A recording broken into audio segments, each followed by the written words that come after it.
In days of old, a time before our day, each creature went about its special way. The world, a wild domain of great and small, held wolf and sheep, held creatures short and tall.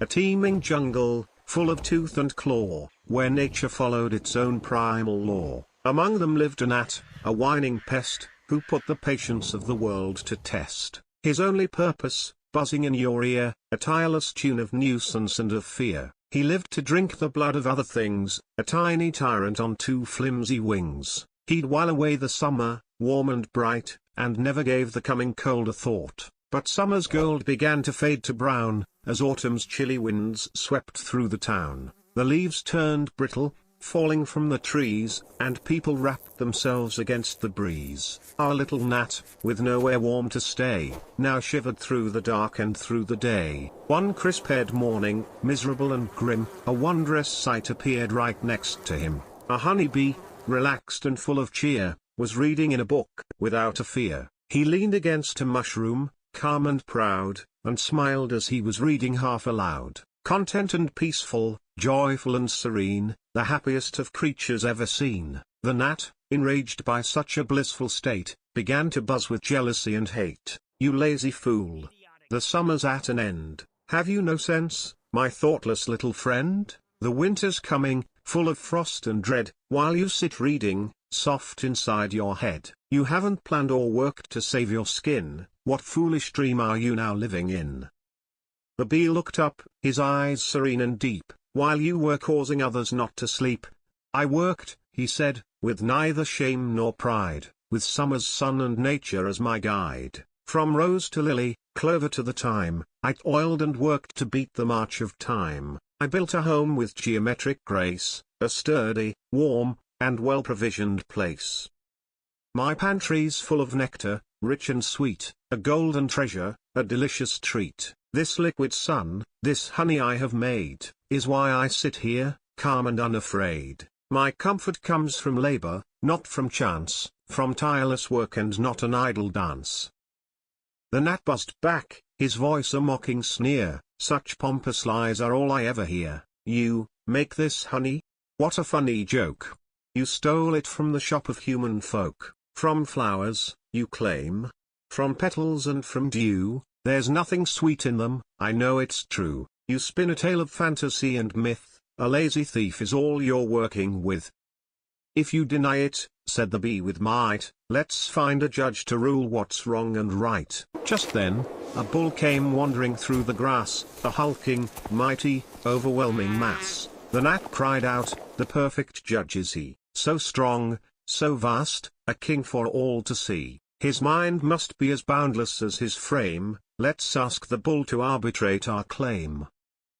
The bee demurred, "Oh, friend, you are mistaken, a mind by size and strength is not awakened. The bull is grand, but only in his size, his mind is small, no wisdom in his eyes. He only knows the grass, the hay, the cud, he cannot judge the work of mind and blood."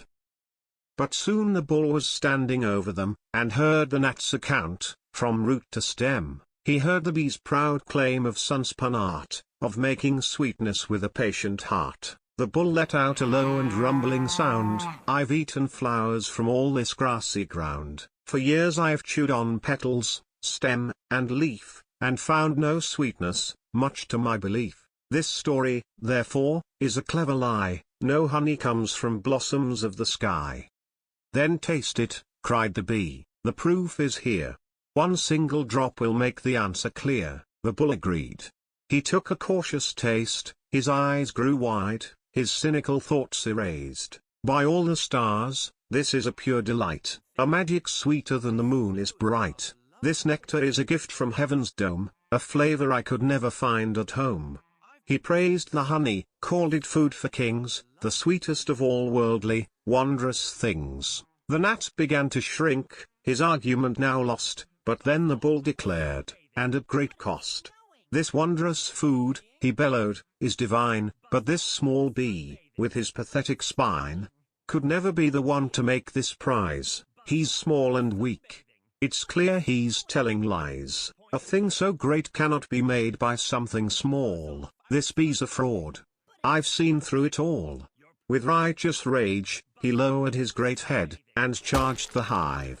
A crack, a crunch, a shred, he smashed the home the bee had worked to build, his brutish, thoughtless mission now fulfilled. And in the chaos, crushed beneath the wood, the foolish gnat lay still, for his own good. The bee flew up, and from a branch nearby, he watched the bull, then gave a thoughtful sigh. He flew down softly, landed on his horn, a tiny victor on the dusk of morn. You broke my home, and think you've won the day? You've only proved your foolishness today. You tasted truth, but chose to stay stone blind, because my sighs did not convince your mind. My hive was wood, a temporary shell, my truest home is knowledge, where I dwell, within my mind. This craft you cannot break, this skill is mine, for my own life to make. You have your strength, a force of primal might, but it can only smash, and never light, a single candle, or create one thing, or feel the joy that patient labors bring. So rage on, bull, and flatten what you see, your ignorance will never conquer me. My lovely hive, my summer's work, is gone, but spring will come, and I shall build at dawn. If you're interested in short and inspiring stories, please subscribe to our channel Gardex Stories using the button on the bottom right and support our video with a like. We'd also love to hear your thoughts about the story you just heard, or any suggestions for future videos and topics you're interested in. Thanks for your attention.